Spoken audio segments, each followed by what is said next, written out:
Hello and welcome to the Racing Postcast, proudly sponsored by Unibet, where we have got an Ebor special for you. Your Saturday is sorted once again. We've got tips, insight, everything you need to know for a busy Saturday of racing with every ITV race covered over the next half an hour or so. As I mentioned, it is the Ebor Festival. We've got the big handicap covered in detail at the very start of the show. We'll also be looking at the newest Group 1 on the calendar. That's the City of York, upgraded from a Group 2. Will it be Rosalian's big day?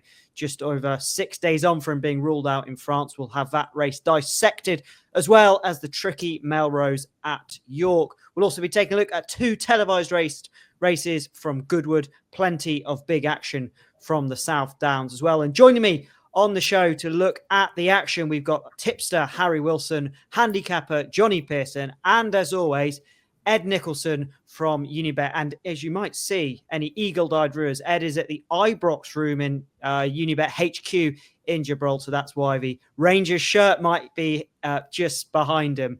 But from Ibrox to York is where we start. It is the Ebor Festival, as I mentioned. It's good to firm, good in places at the time of recording on Thursday. And our first race is, of course, the 3:35. Where else can you start than the Sky Bet Ebor race? Now, we know all about Willie Mullins dominating on in the jumps. It's not long to go, but it all starts. But could he dominate here at York? Well, he's got the favourite, Hip Hop Delore, at 3-1. Ethical Diamond, also trained by Mullins, is at 11-2. French Master and London City, 7-1. Shadow Dance, 11-1. Ascending 12s, Majestic Warrior 14s. Almond Shear 16s, as well as Mr. Percy. Aeronautic at 16-1, as well as Kilovar. Siege of Troy 18-1. Enemy 22. Let's start with you, our red hot tipster Harry Wilson. Talk us through the Ebor on Saturday. Yeah, hi James. The Ebor, as usual, very, very competitive. It's not really a surprise that the Mullins horse is favourite, given how unlucky he looked last year.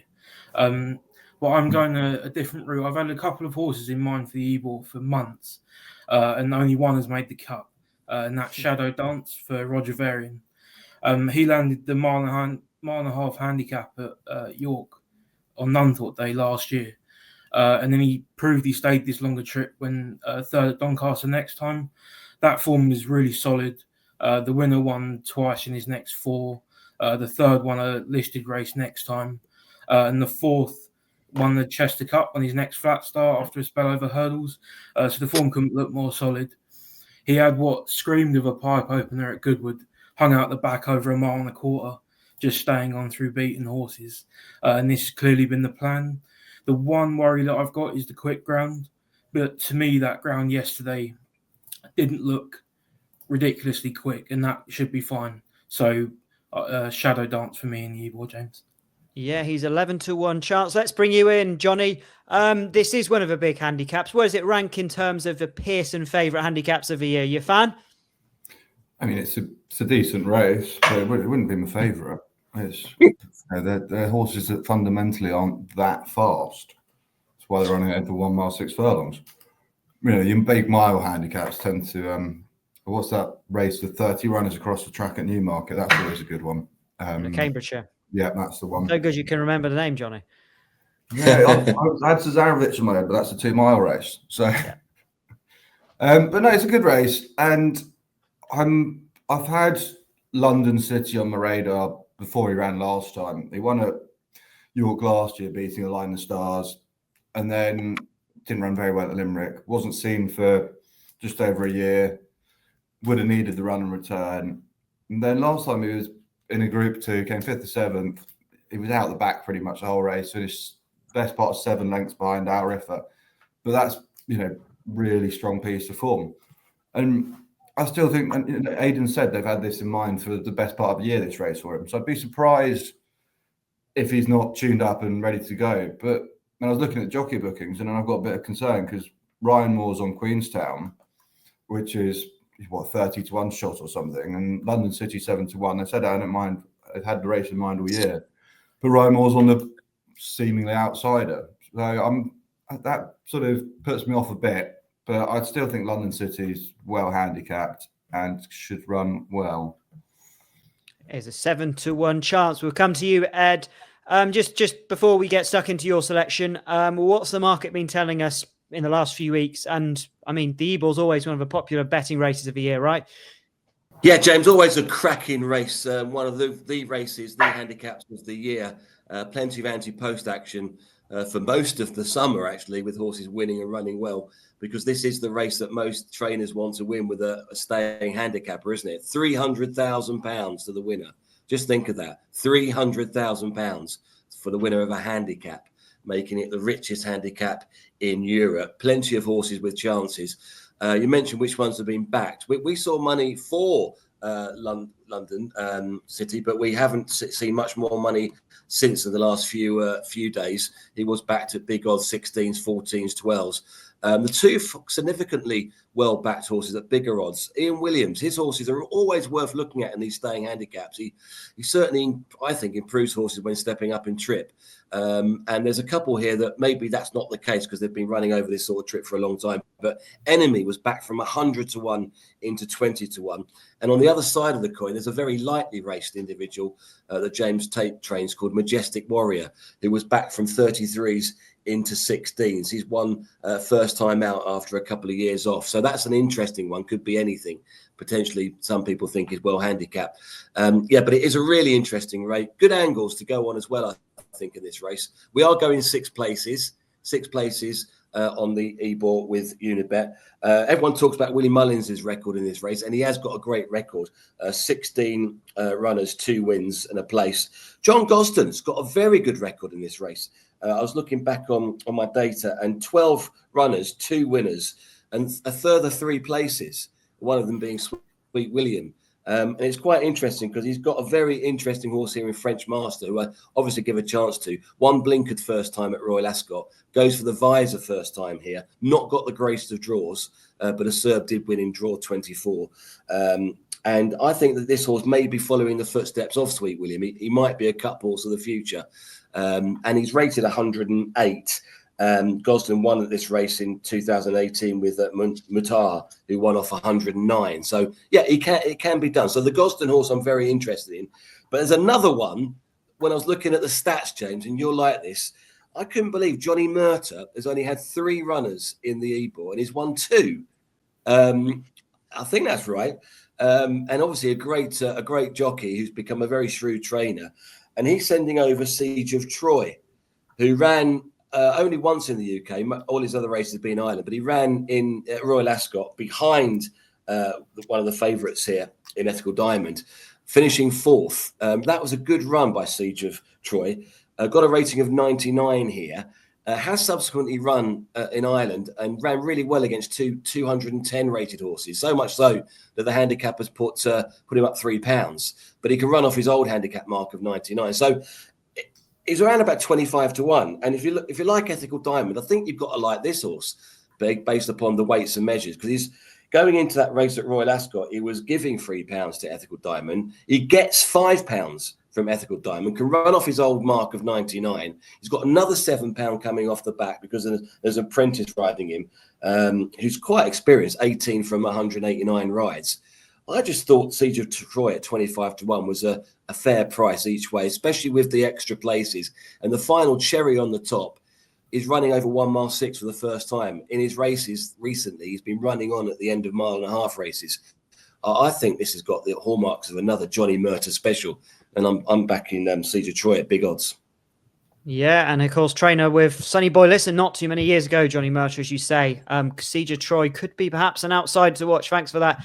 Ed, and you mentioned French Master as well. Just touch on that. Visor is on Saturday, so plenty to like about his chances. Let's move on, though, to the second race we're going to look at. This is the 3 o'clock at York, the Sky Bet City of York Stakes, which is, as I mentioned at the top of the show, a brand new Group 1 upgraded from Group 2 status for this year. Now, Rosalian missed the Jacques Lemara in France on Sunday. Bit of a setback meant he couldn't run, but instead we get to see him at York on Saturday. So a bit of a win for us, and he is your favourite at 13 to 8. Never So Brave at 5 to 2. Menorah Charlie 11 to 2. Lake Forest has some classy form on his day at 11 to 1. Audience 12 to 1. Quirat Hey, can he pull off another surprise? He's 16-1, not quite 150-1 on Saturday. Quinault also 16-1. Seagulls 11 for the Brighton boys, and exactly also 16s. 10 Bob Tony 28-1, and a NAF 66-1.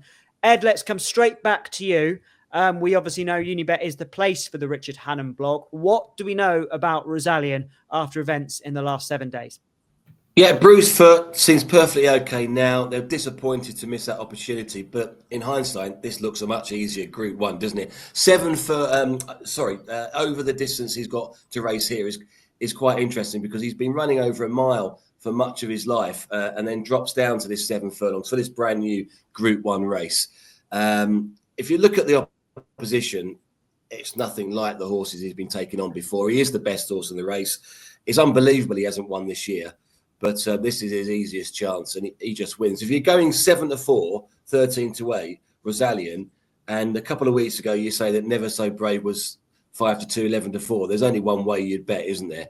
Obviously, Never So Brave is better than we thought, or that he'd shown.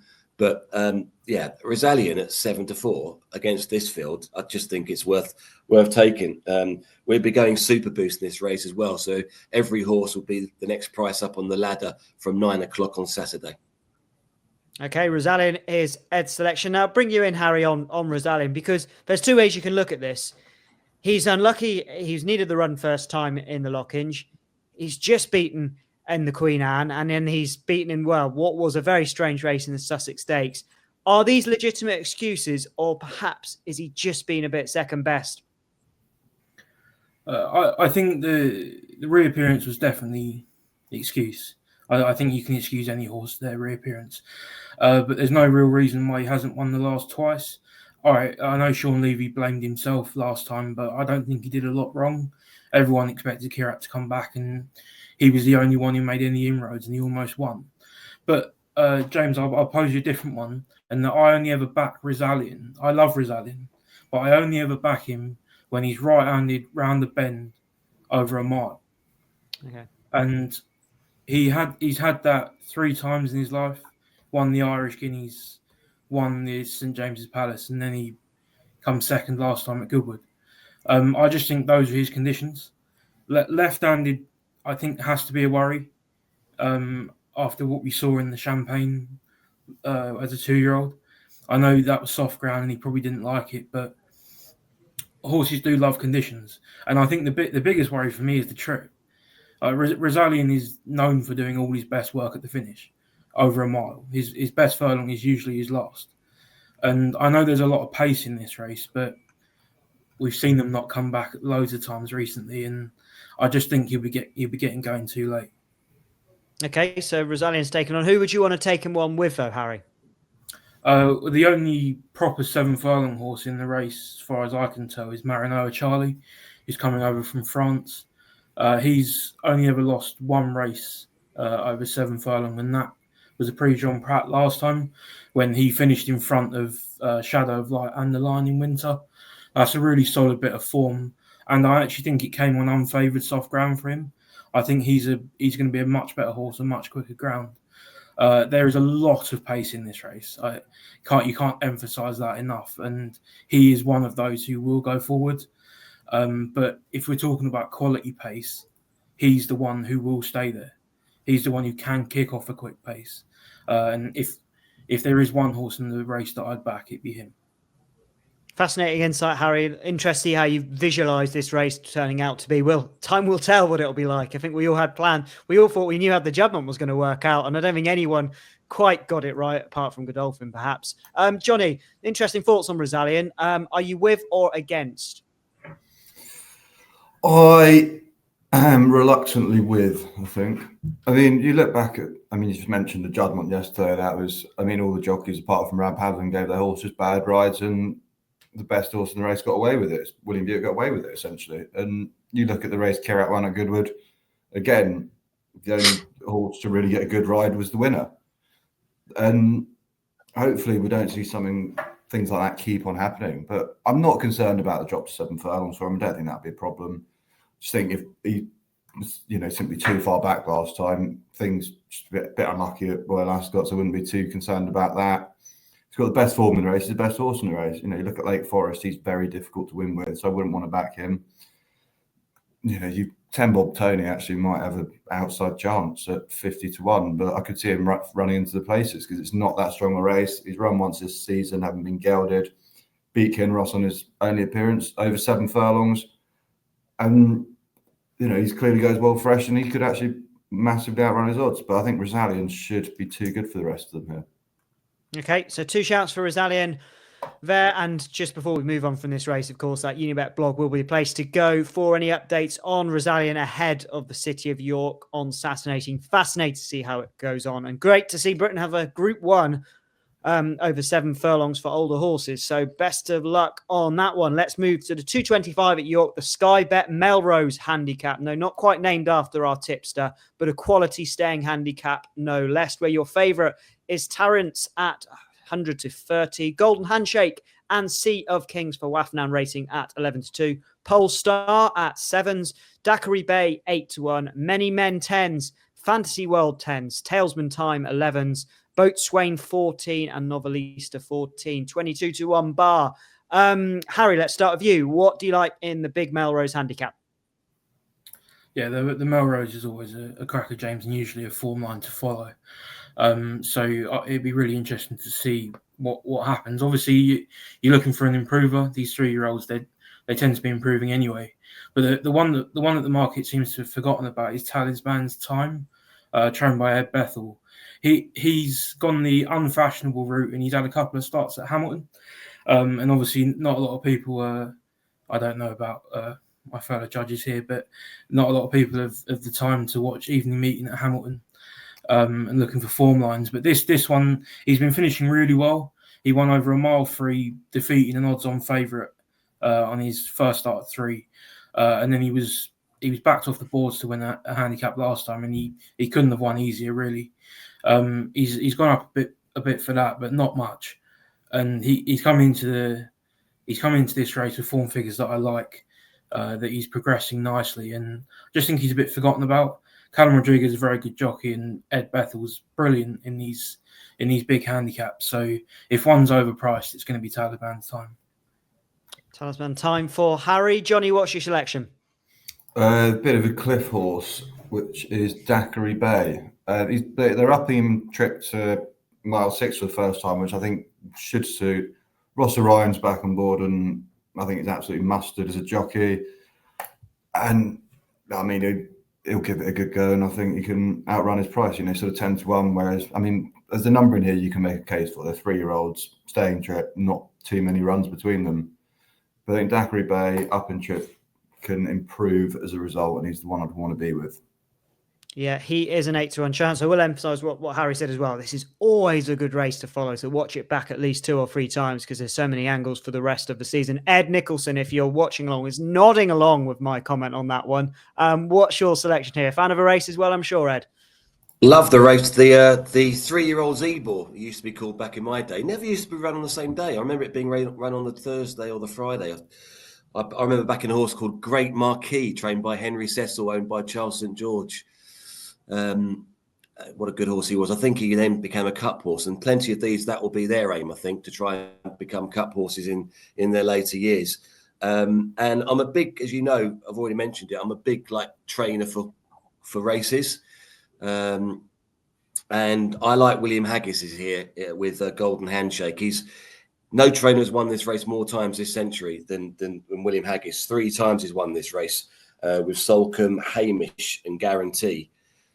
He's had a further place in this race as well from just 14 runners.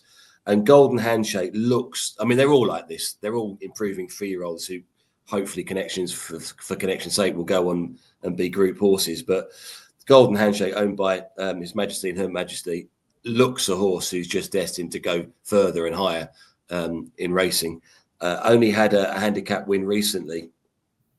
That was at last race was at Newbury, when it wasn't visually that impressive and only had to be shaken up by Tom Marquand. But just the way he did it, he looks green as grass still. The form of that race hasn't worked out at all. I don't think another horse in that race has won a race since, but it's just the way that Golden Handshake did it. He's relatively inexperienced. I'm sure there are plenty of horses that William Haggis have that could have run in this race. and he likes this race, and he's chosen Golden Handshake. So that's the one for me. But I agree with what's been said so far. This race is a really cracking race and well worth looking back on, because there will be plenty of winners going on, not just this season, but next season and seasons in the future as well. Certainly will be. Let's just quick spin through the other two remaining races on ITV. That's going to be the 150, the Group 3 Strensall Stakes, and the 410, the Constantine Handicap. Two races on ITV, as I said, at 150 and 410. First and last race you'll see there. Let's go to you, Jonny. What's your two selections in those, if you've got one in both? I haven't got one in the 410, but in the 150, I'm going to be with King's Gambit for Harry Charlton and James Doyle, who ran at Ascot behind Hartum in the listed race, and I felt wasn't given the best ride ever, and actually felt he possibly should have won the race. I think a similar performance should be good enough to win what looks against quite an ordinary bunch. I think he looks on all our Racing Post ratings and all the rest of it, he's the best horse in the race, and it's the one they've got to beat. Yeah, he's hard to judge. It's a brave man to go with King's Gambit, but he does look the horse to beat. He's his favourite as it stands here as we time recording on Thursday afternoon. What about you, Harry? These two races, the 150 and the 410. In the 150, I'm going to take a chance on Beaumark for John Daly Gosden. I was there at Kempton when he made his debut, and he's one of those moments where your eyes sort of open and you sort of take that horse on for life, if you know what I mean. And he finished really fast. The race was in a good time that compared well with the listed race on the same card. He's progressed nice enough this season. He was a really, really easy winner on his visit to York, over a mile. I think you can forgive him last time. He was really keen in front in the French Derby. Obviously, Group 1 against his own age group, but he's dropping slightly back in trip, which I think will help, and massively dropping in class. And if there's one who could improve past the favourite, it's going to be him. And then the 410, I've got two for you, James. I'm going to go with Milford, who ran into Prince of India in the Shergar Cup last time. That horse is destined for group races. Milford's up £3. 6 furlongs at York should be perfect for him. And you can just see him going from the front and being hard to peg back. But the other one in that race that I really like, I just think he's frankly a stupid price, and that's Nimitz, who's a Swedish horse. He came 9th at Goodwood, and he was the only one from his side to finish in the first 11. That was over 5 furlong. All his form in Sweden is over 6 and 7. Stepping up in trip is only going to help. The quicker ground should help as well. And I just think, like, if you're going to get extra places, why not stick £1 on him each way? I'll tell you what, Harry, I don't mind if you're going to give us two selections if one of them is 66 to 1. The Swedish contender, Nimitz, is it? Nimitz, yeah, I think so. Milford as well for Harry. And of course, in that 150, he's also tipped up Beaumark. Ed, let's have your selections for those two races. But before you do, I'm sure you've got loads of offers for us at York.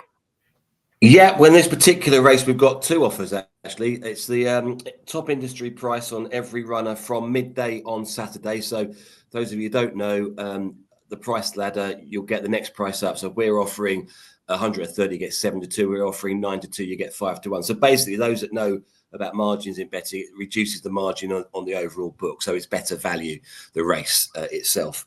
And also, we're offering... I think Super Boost in this race as well. So there are 2 good offers to have a look at here.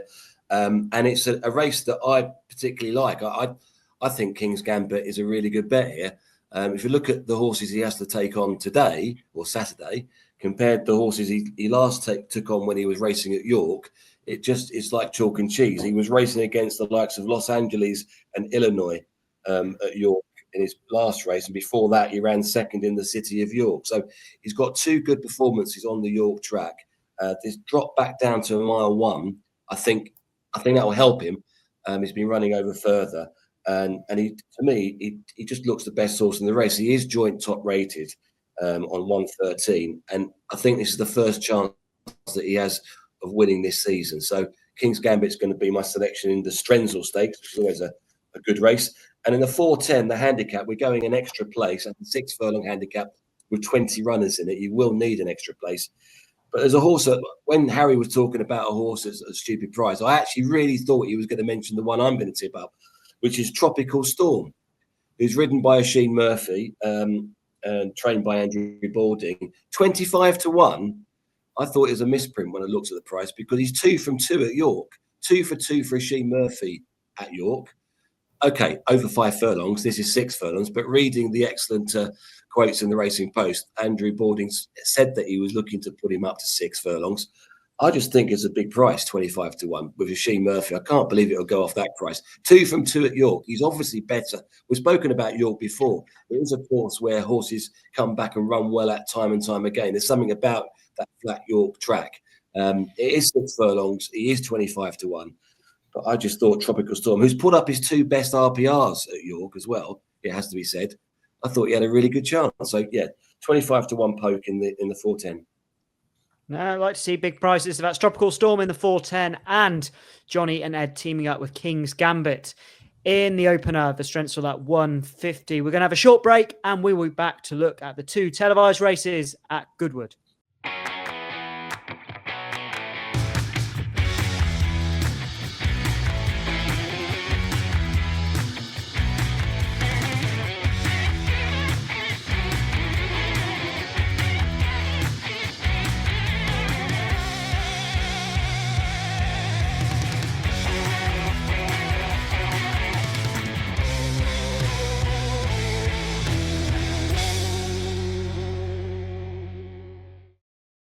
I don't have. Okay, let's head over to Goodwood. We've got 2 live races there on Saturday, and the ground is good at the time of recording on Thursday afternoon. We're going to look at the 205 at Goodwood. That's the Virgin Bet every Saturday money back handicap, and the 240, the live score total betting experience handicap. Harry, you can kick us off. Those 2 races, what do you like?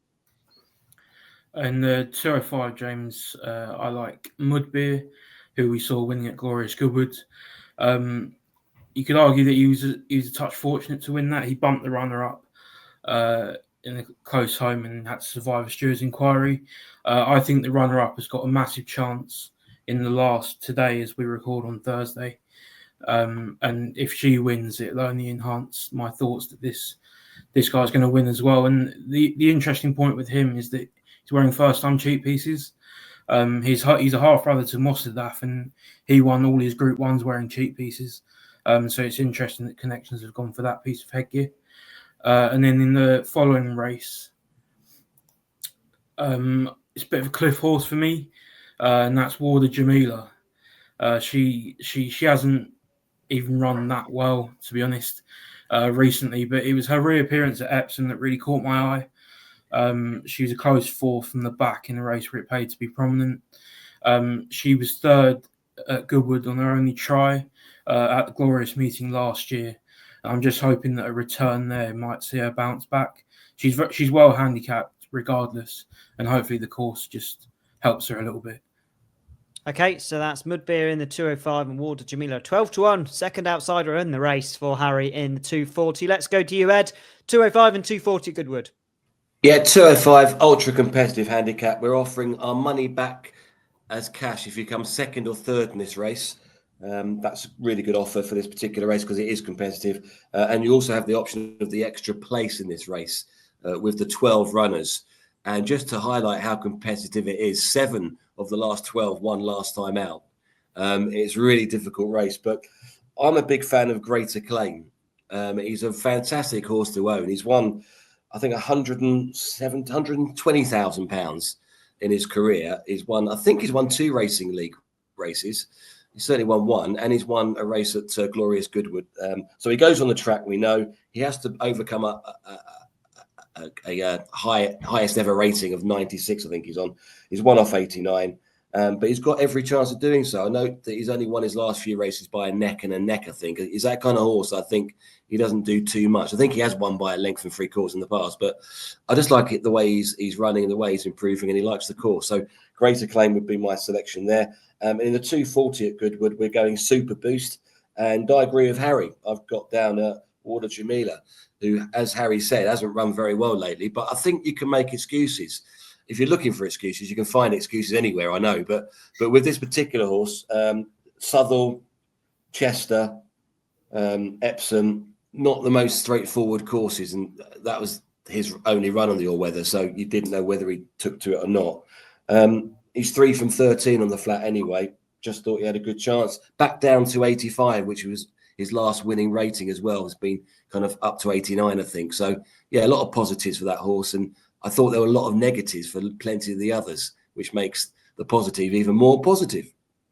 Certainly does. So Ed is teaming up with Harry on Warder Jamila at 12-1, and Great Acclaim is his selection in the 205. Leaves you, Jonny, to finish us off. Those two races, please. Yeah, again, a horse that, as far as I can tell, seems to be running every week, and that's Billy Joe in the 205. I think he keeps running well without necessarily winning. He was 8-21 at Ascot not long ago, beaten best part of 5 rounds. That was a strong race. It was behind Great Acclaim last time. He breaks a bit too slowly a lot of the time, and he needs a strong pace. But in these handicaps, a lot of time you do get that pace. You know, he'll run well, but he's the sort of horse that needs absolutely everything to go right for him. So he can be quite a frustrating one to watch, but I'll give him an each way chance again. And then in the 240, Prince of the Seas is an interesting runner for Rafe Beckett. He's not quite delivered on what he started off in the Blue Ribbon Derby trial at Epsom. It was a bit disappointing in that. Didn't run too well in the Lingfield Derby trial either, but then really poor at Haydock. But he ran at Ascot, 12 days ago, something like that. And that was the best performance he's put in for a long time when he's in the Shergar Cup. Tenability was a strong favourite that day for William Haggis. Won well. Prince of Seas wasn't too far off. And if he comes in that sort of form, I can see him improving and stepping forward again. Jack Dace claims 5, and I can see him finally getting his head in front this season. Yeah, he's a short prize, but the Beckett Yard are coming back into form, which is a crucial element as well, having won the Great Vulture with Prince of Arras. So that's Prince of Seas in the 240 for Jonny, and he's gone for a bit of a big price in the 205 on Billy Joe. Before we go on to our best bets, Jonny, you're going to take us around the world. It's not just about Britain on Saturday, this weekend, should I say. What else should we be looking out for, and what tips you got for us? Well, it's everywhere. It depends what time you want to start on Saturday. You've got the Group 1 Winx Stakes down in Australia, which Via Sistina runs in, and she's going for, I don't know, she keeps winning Group 1s out there, which is quite remarkable, her record over there. And in Saratoga, there's 5 Grade 1s on the dirt on Saturday evening. And in the Travers, the final race, you've got Sovereignty running again, and he's arguably the best 3-year-old colt in the world. I mean, I know it's on dirt and off turfs, and you've got to distinguish between those two, but he's arguably the best 3-year-old in the world at the moment. So that's if you're into dirt racing, that could be exciting for you. And there's loads of group racing over in Dover again. It's their month of the year, and you've got the we've got Pre-Morning, the 2-year-old race on Sunday, and there's a I can't remember what the other race is, but Cinderella's Dream, who I said would not get beaten at Royal Ascot, and she duly did get beaten, is entered to run again. So hopefully she can get another win under her belt. Yeah, that Pre-Morning in particular, Jonny, looks a great race with Gustad in there, Koppel, the Goodwood winner, True Loves, Venetian Sun. It's essentially they could move out to Ascot or something by the look of the runners. But nevertheless, the Pre-Morning worth watching on Sunday. And Ed, you've also got something for us outside of those ITV races. Yeah, but you mentioned earlier on about the Richard Hernan blog for Rosalia, and it's really quite important. You read it at the weekend. He's got 10 runners on Saturday, and he's talking about each and every one of them available on Unibet, probably from later on this evening, I would have thought.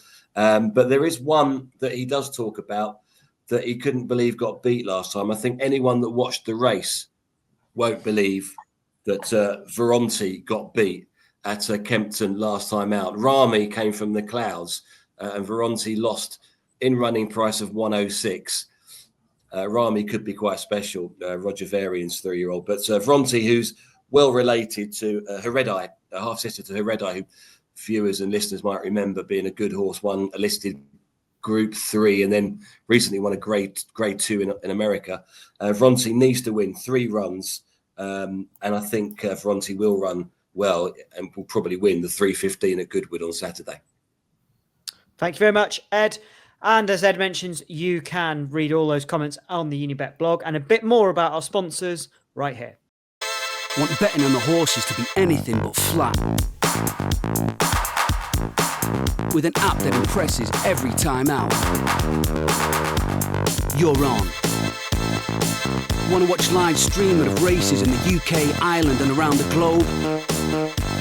And get a chance to win even bigger with 3 Uniboosts every day on any horses you want. Unibet, you're on. Okay, it's that time of the show to find out our best bets across the ITV action. And where else to start but our man in form, Harry Wilson. What have you got for us on Saturday? My nap on Saturday comes in the Turf 5 at Goodwood, and that is Mudbeer. He's won his last 2, including over course and distance last time. And the fitting of cheap pieces should help him. His half-brother Mossadaf won multiple Group 1s in that headgear. So I can just see him improving and carrying on to improve. That is Mudbeer in the 205 at Goodwood. Jonny Pearson, the nap, please. Yeah, it's going to be King's Gambit in the 150 at York. I think he'll just prove to be a class above the rest. And for a bit of fun, I might put him in a double with Rosalian as well. I think the pair of them should really be winning this weekend. And that leads me so well onto my nap, Johnny, doesn't it? I am going to go for Rosalian. I just think he's worth a bet. I think he wins. Straightforward, hopefully will be straightforward as well. Ed, we've gone for 2 straightforward ones. Are you going to do the same? No, I'm going for a completely left field selection in the Ebor, currently 25-1. I'm hoping that it's not a wooden horse and Siege of Troy can come home at least in a place in the Ebor. We will have 6 places in the Ebor. And this horse finished 4th at Royal Ascot. He's actually well handicapped. If you look at Ethical Diamond, who's favourite or second favourite, he's actually well in with that run at Royal Ascot. He subsequently run against 2 really highly rated individuals. And Johnny Murtagh is just amazing at this race. He's won it twice from just 3 runners. So I think Siege of Troy at big prices might just get into the frame, running over 1 mile 6 up in trip for the first time. Thank you very much to all our panelists. That's Ed Nicholson from Unibet, Jonny Pearson, our handicapper, and the Harry Wilson Racing Post tipster. Thanks again to you for watching along, and you make sure to rate, review, and subscribe if you're a fan of the show. As always, leave us your comments if you've got a selection for us. If we missed anything, is there a winner lurking elsewhere away from the ITV cameras? Let us know in that comment box, and do make sure to check out the Racing Post for all latest coverage across the Ebor Festival. Loads more tips and insight from all members of our team. But for now, do make sure to join us again at 7 o'clock next Thursday for the postcast, where Sandown is the main highlight next weekend. But as always, enjoy the Ebor. Very best of luck with your selections. Goodbye, and of course, gamble responsibly.